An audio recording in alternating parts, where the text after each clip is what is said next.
Welcome to the 613 Industries YouTube channel. This is our first video. Today, I've actually already done the work. I forgot to film this ahead of time. So today we are working on our 98 TJ. It has a Cummins 4BT swapped into it. I did that back in 08 or 09. I've had this for almost 10 years now. Started the front suspension almost 2.5 years ago now.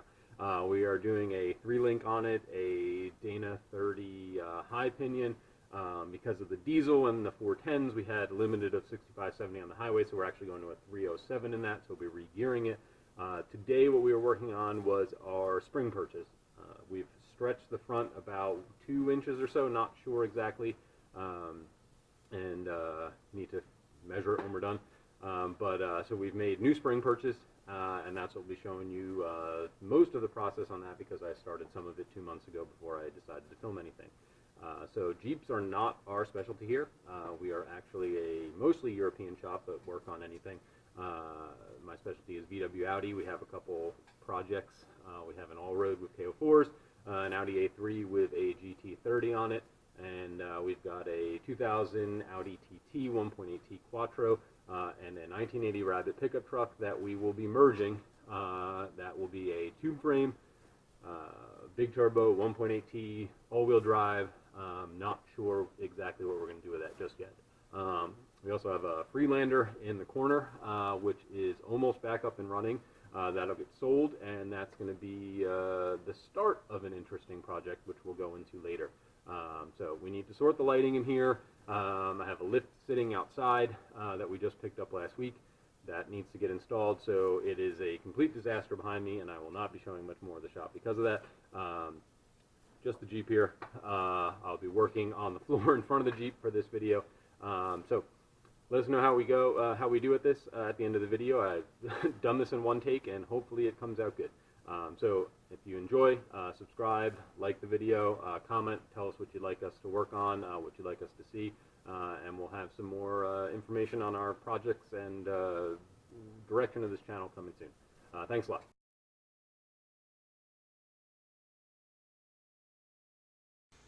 So we have our parts for our spring perches and retainers for the springs here so that they don't slip off the plates. What I did was get some leaf spring perches, roughly cut them. I needed to get them about a 1/2 inch to 3/4 inch lower. It was causing too much of a lift. This is just some thin wall exhaust tubing at this height, pressure down. Anything that we'd be doing where the bump stops would be hitting on these would be slow speed and low load enough that it's not going to be an issue. So these will get welded onto the plate. Cap, which will have the nut welded on the other side. This way we can do a retainer, not a retainer, some sort of spacer, so we don't have to bump it down all the way from the top. We'll be able to bump it up from the bottom a little bit and adjust our bump stops that way. So plate will get welded on with the nut on the back side of it to be able to thread a bolt down through. This will all get welded on.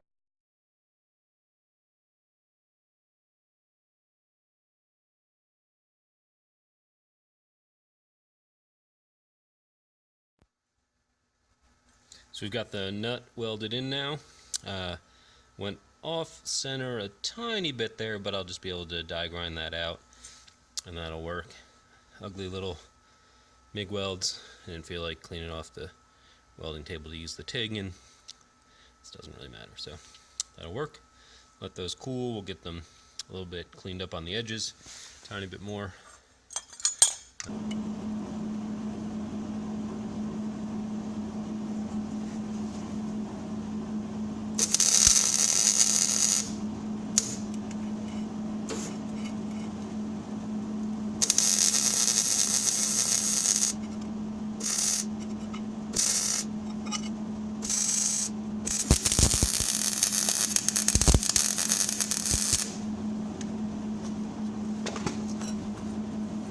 Alright, they're both welded up now. We are not going to do any more close-up because these are terrible. Didn't clean them as well as I should, but again, this doesn't matter. It's not really a structural part, it's just hold a bottom bump stop spacer. So I'm going to move over to the belt sander, get these cleaned up, and come back in a little bit.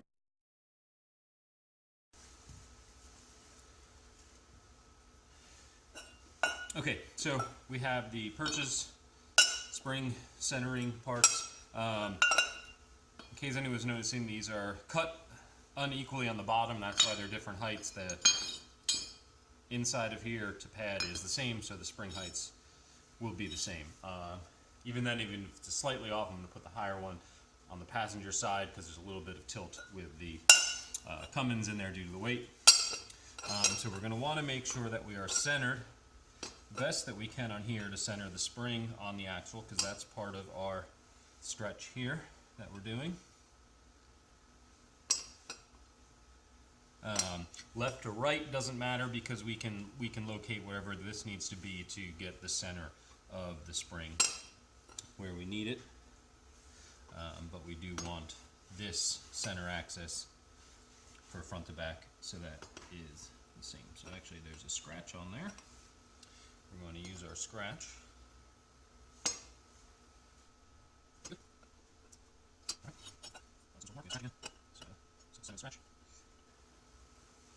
And then also make sure that I get even amounts of spring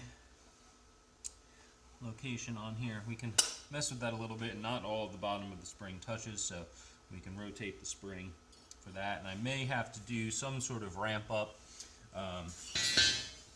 to follow the way the spring is shaped. Some setups have that. The stock setup is dented down, so it kind of dips in and then there's a clip onto it. That's why it doesn't have any sort of pad like this, but we're going to do clipless, whatever it's called. So no spring retainer tab. This is a random piece on the floor because it's a mess in here. That would normally bolt down like this and hold it down, but this will actually retain it. But again, I might have to do some sort of ramped spacing if the spring is sitting a little crooked. So we're going to get some little bit of fan noise from the welder while we do this, so hopefully it's not too bad.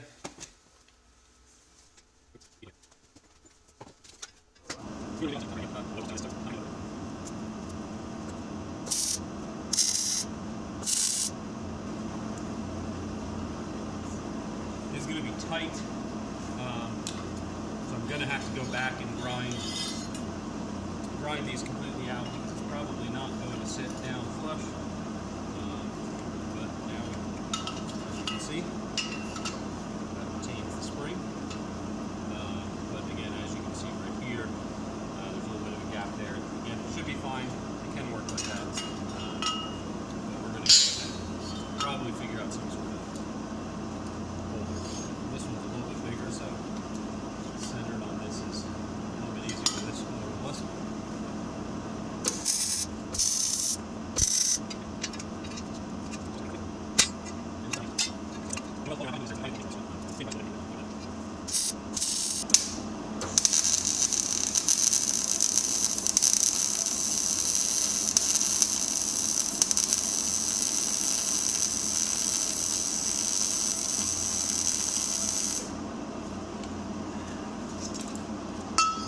Alright, so there we go.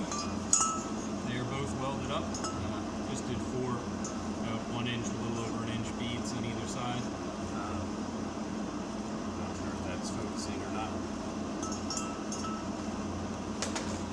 Let's see how they fit and see how much we have to grind. It's actually not really going to need any grinding. They're sitting in the... it's a little bit. The end of the spring is not at 1, it's fine, but we'll just grind that out, which is unfortunate because for my MIG welds, those aren't too bad.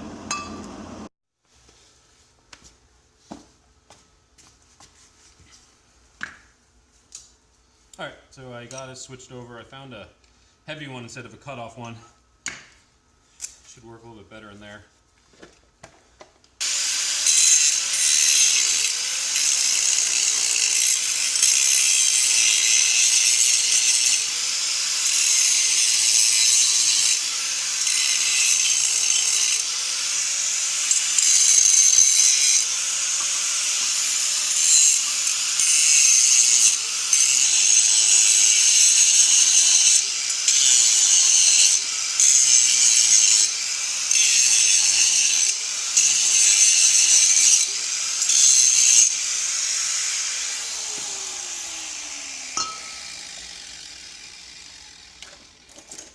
Okay, so we got those cleaned up pretty good with the grinding. Looking at it and realizing that I don't really want water to get in there and cause any sort of rusting issues, I think I'm actually going to finish welding this all the way around on both of them. Just I don't need to submerge it, have that filled with water. Spring perch is not something you need rusting out. So I'm going to switch back to the welder and finish that up there.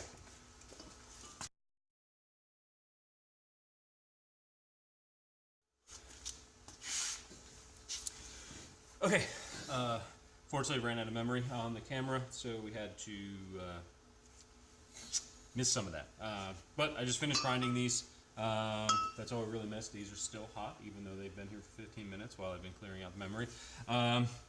And I took my gloves off. So, springs. Now, boom, right on there. They are retained. I mentioned on the lost part that these are about 2 inches. So bump stops will come down roughly about here. I think we're going to have 5 inches or so of up travel at the moment with our current shocks. We might change our shocks out. What we're going to do now, let these cool off for a few more minutes. We're not going to get them welded on the axle tonight, but I'm going to bring this camera and stuff over to the Jeep itself, show you how these are going to be placed on there. Now centered on the axle.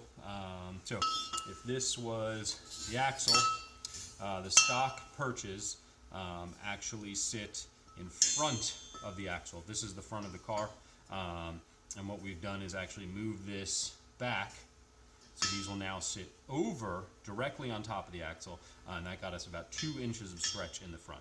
A whole bunch of other stuff gets in the way, especially when we're doing, we've got WJ knuckles, brakes, it's a high pinion Dana 30. Let's get over to the car and we'll show you exactly how these are going to sit on the axle now and the rest of the work that we've done on the axle.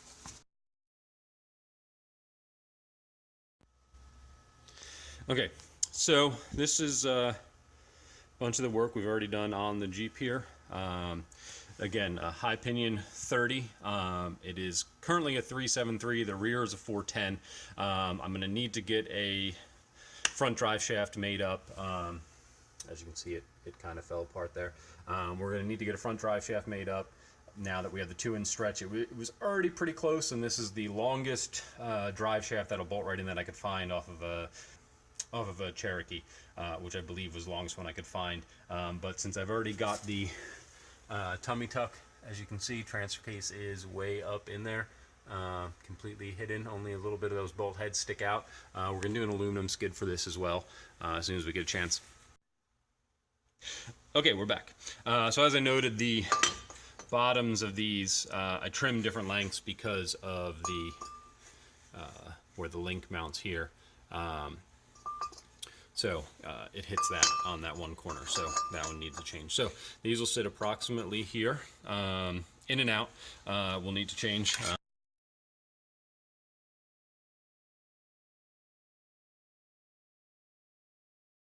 Magnet fell out of this, but we will need to get these set up with our correct caster angle.